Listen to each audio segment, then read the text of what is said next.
very iconic people with Yeah. very great performances, you know. And part of it is like, why didn't Henry Fonda win for Grapes of Wrath? 'Cause that was a beautiful film with a Well, beautiful yeah, performance. if I had to guess, like if I didn't know the answer, I would not guess that he won for this No, role, you know? I would think that it'd either be Henry Fonda or Laurence Olivier, or Charles Chaplin might Yeah. win it for The Great Dictator. I know Charlie Chaplin wasn't liked all throughout Hollywood, so I feel Mm, like that may have been one of the reasons he didn't win. There's yeah. anyway, that's a whole other story, but So was Mr. Smith Goes to Washington before this? it was in 39, Okay. so it was the year before this. Yeah. But Jimmy Stewart was incredibly scared of like the garden scene where he had to like take Tracy in his arms and being like, "You have hearth fires and Yes. Holocaust buried down within you." And at that time, Holocaust hadn't. It was just a word meaning like sparkly fire. Okay, so anyway, he was terrified of that scene because that wasn't like a romantic scene he had played before, and the dialogue was Mm, so intense. And I believe Noel Coward stopped by this at that day, and George Cukor said, "Would you please give some words of encouragement to Jimmy Stewart?" And he did. And also, George Cukor eventually said, "Don't think about it, just say it." And he did. And it came out, beautifully. And he took Katharine Hepburn in his arms, and that was absolutely amazing. I think it's a great scene.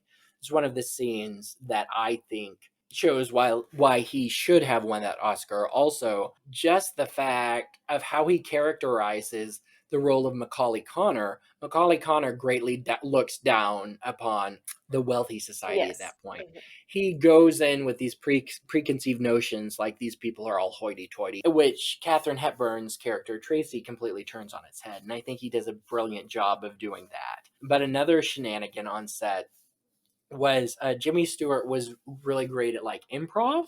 You know, the scene where he goes to, CK CK Dexter does. Haven. Yeah. He gets really drunk and he goes to Cary Grant's house, very drunk on champagne. And throughout the entire scene, he keeps drinking the champagne, and he hadn't told anybody he was going to do this. And this was a film also that was kind of like a one take film. It was Mm, great because everybody was so professional, they wouldn't have to do much more than one take. yeah. And that was from seamless direction, seamless acting. For his take for this scene, I mean, he didn't tell anybody exactly how drunk he was going to be. Mhm. So he came in, just, drunk off his rear end. And Yeah. then he also started hiccuping, which Yeah. he didn't tell anybody he would be doing that. And there's that thing that he hiccups, and I think Cary Grant goes, Excuse "Excuse me. me?" Yeah. Yeah, and Jimmy Stewart goes, "Hmm?" And that wasn't planned at all. And you can see Cary Grant kind of just like he's trying to stifle a laugh Yeah. from this take. Well, Mhm. and also they hadn't rehearsed this. According Oh. to someone who interviewed them, I think interviewed George Cukor originally. George Cukor said, "All right, everybody ready? Let's shoot." And so they did. And so they really hadn't rehearsed this either. So it was just like a tour de force of Jimmy Stewart trying to make Cary Grant laugh. And then Jimmy Stewart said when Cary Grant went, "Excuse me," that was unscripted, of course, so that completely threw him off balance. And the Yeah. rest of the scene, he had to hold himself together too. So That anyway, those. that's interesting that you say it wasn't rehearsed because it Mm, does it to me it did feel like more contemporary, if that even makes sense. yeah. Just the way, the way it was done, it didn't seem stylized because Hmm. it was just them, really honestly being grounded and real with each other and just enjoying each other too. You can Right. see it. Yeah. Oh, for sure. Yes. And they were both wonderful together. I'm sorry I don't think they made anything else together. Yeah, I don't And then know. after this, Katharine Hepburn never worked with Cary Grant again. It's Mm. a big shocker. I know. When they said that in the documentary I was watching, I was like, "What?" No, they had to Yeah. be in all this other stuff, but that was because of the success of that film. Well, Katharine Hepburn, when she sold the when she sold the rights to Louis B. Mayer, she waived her salary again and said, "Instead, I'll take 45% of the box office profits." And he was like, "Oh, okay, we'll see if it makes any money." Box office poison. And then, of course, it did incredibly well, and she Yeah. raked in a lot. And I think it was shortly thereafter, I mean, that he put her under contract. She also had to kind of root for her next film at MGM, Woman of the Year, which is the first film she Mhm. made with Spencer Tracy. That was directed by George Cukor also, and then she had this very successful tenure at MGM where she made a lot of films with Spencer Tracy and a few handful of others. The Philadelphia Story earned 6 Academy Award nominations, including a Best Actress Oscar nomination for Hepburn, and won $1.3 million in profit, which was huge at that time. And Hepburn had forgone a salary to reap 45% of the profits, according to her contract with MGM. Now, that is from a podcast called Unspooled, which is a movie podcast where they not only talk about classic film, but they talk about a lot of new stuff as well. They said she reaped 45% of the profits. So if that's incorrect and somebody wants to come at me, don't come at me, come at the podcast Unspooled. But I did greatly enjoy the podcast Unspooled, just in case the host should be listening to this podcast. Let's talk about George Cukor. Growing up watching his films, because I loved watching the title credits growing up, which is probably a weird thing. Most people don't do That that, but it's like is. Most people hate that part. They're like, I fast forward to the movie. well, I loved watching the documentaries about these films too and about these filmmakers. So Yeah. it was just fascinating to me that all of these people like worked under this at the same place under the same umbrella. Yes. Yes. Um and I was like, if you watched a Vincent Minnelli film or a George Cukor film, George Stevens, Alfred Hitchcock, I was like, "Oh, it's going to be a good film." Or if there was a director that popped up that I was like, "I don't know if I've seen that Yeah. director before." It's like, okay, well, we'll see if we Uh-huh. like this movie. He's not usually lumped into like the great directors of Golden Age Hollywood. It's like I just knew that I enjoyed every movie of his that I watched. I knew it was Mhm. going to be a very slick and well put together production that would entertain and sometimes have something to say. That's all you can ask from a movie, Yeah. honestly. Cukor was a very important person in Hepburn's life, and you think about it, he started directing films in 1930, and before that, I'm listening to Betty Davis's autobiography at this time called The Lonely Life, but she talks about like working at George Cukor's. He had his own like theatrical repertory company until he started directing films, and he directed plays. So in 1930, he started directing films in Hollywood. So like at the beginning of his career, almost simultaneously went along with the beginning of Katharine Hepburn's career, and because he rooted for her for Bill of Divorcement in 1932, he was the one that brought her up.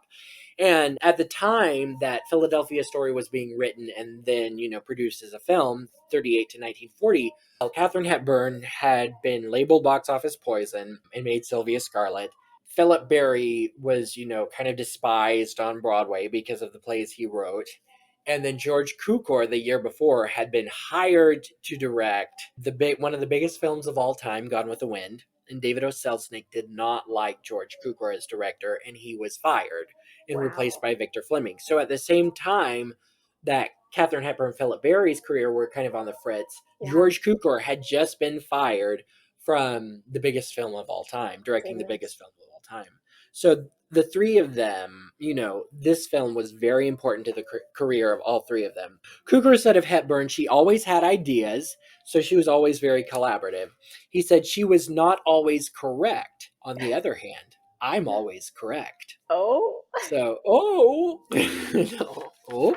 Katharine Hepburn requested, like I said, she requested Cukor because she knew that he could get the best performance out of her.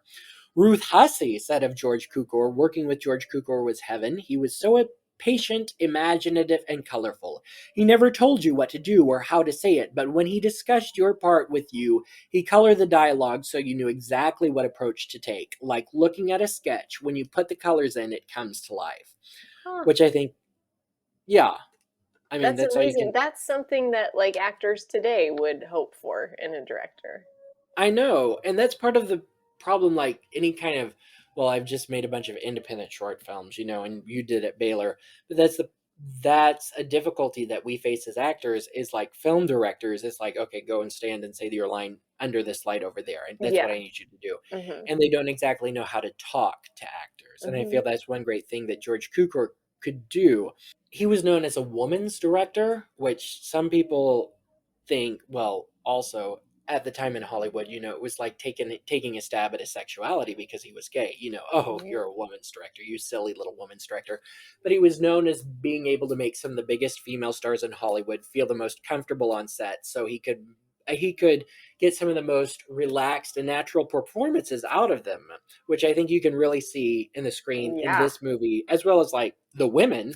He did a fantastic job with that right. cast of women, but he was also known as like, okay, this Janine Bassinger, who did the commentary on the Blu-ray, she said he was also known as getting some of the best relaxed and most realistic performances out of Spencer Tracy during the films he made with Katharine Hepburn and Spencer Tracy out of the 1940s. But he was also known as a women's director because he worked and was liked by some of the biggest female stars in Hollywood, such as Greta Garbo, Joan Crawford, Katharine Hepburn, Ingrid Bergman, Claudette Colbert, Marilyn Monroe, Judy Garland, and Audrey Hepburn. So he really spanned, like from 1932, starting working with Katharine Hepburn all the way to 1964 when he finally won his only Oscar working with Audrey Hepburn in My Fair Lady. He like spanned from golden age of Hollywood studio to almost the postmodern age of like new film. Yeah.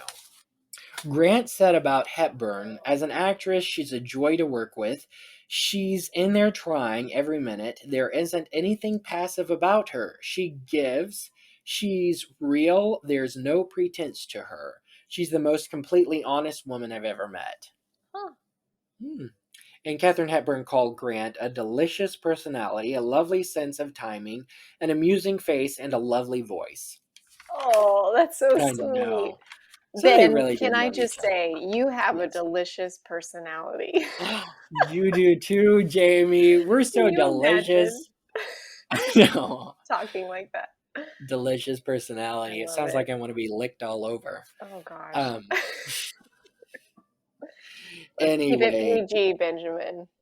a PG. We're gonna keep it PG. Okay, so of her co-stars, Hussey, Hussey said they were all brilliant, witty, and sparkling. So it sounded like the atmosphere on the set was very close, Yeah. mirror to the atmosphere in the actual film. Hmm. Kate was friendly and most pleasant. Going back to George Cukor for just a second, he directed some of the best, like greatest Hollywood films in my opinion because he directed. Have you seen Gaslight with Ingrid Bergman and Charles Yes. Boyer? Yes, Hmm. he directed that. He directed *Star Is Born* with Judy Garland. He directed *My Fair Lady*. He directed *Late Girls* with he directed like Girls with Mitzi Gaynor and Gene Kelly, which is a great MGM musical. It was Gene Kelly's last MGM musical. In 1957, he directed The Women. He directed a good deal of Katharine Hepburn and Spencer Tracy's films at MGM, which were very, very successful, such as Adam's Rib and Pat and Mike and Keeper of the Flame. He directed comedies, he directed dramas, he directed suspense films such as Gaslight, he directed musicals. He could do it all, so his directorial style was flexible to the material that he was directing. But yes, I feel like we need to do a small shout out to Virginia Weidler, who is just my absolute favorite. Do you like Bob's Burgers? Do you watch Bob's I've Burgers? never seen it. Okay. I suggest everybody who wants to watch it start with the third season because that's one of the best. Start with the third season, work your way through, and then go back to the first and second. It's hilarious. But there's a character in Bob's Burgers, Louise, who's the youngest, and she's she's very strong minded. She knows what she wants. She's going to go out and she's going to get it. And I'm like, Yeah. Virginia Weidler is the Louise Belcher of the Oh my Philadelphia gosh. story. Well, can we Yes. just talk about the fact that she sings about a tattooed lady? Like, Lydia, oh Lydia. yes, Yes. she's very confident about this tattooed woman. Right. Oh, yes. And that's part of the entire thing of like, yeah, Mike and Liz are like, who are these people? Also, Jimmy Stewart sings in this film as well. Wait, what is he saying? He sings, doesn't he sing Somewhere Over the Rainbow with like slight variations on the lyrics there since he's a I little think so. intoxicated, but Yes. I would love to know if that was improvised because he yeah, was great at improvise. yeah. But yes, like I was going to say, it took like, I think like 6 weeks in 1940 to shoot. It premiered at the end of 1940 nationwide, and she got some great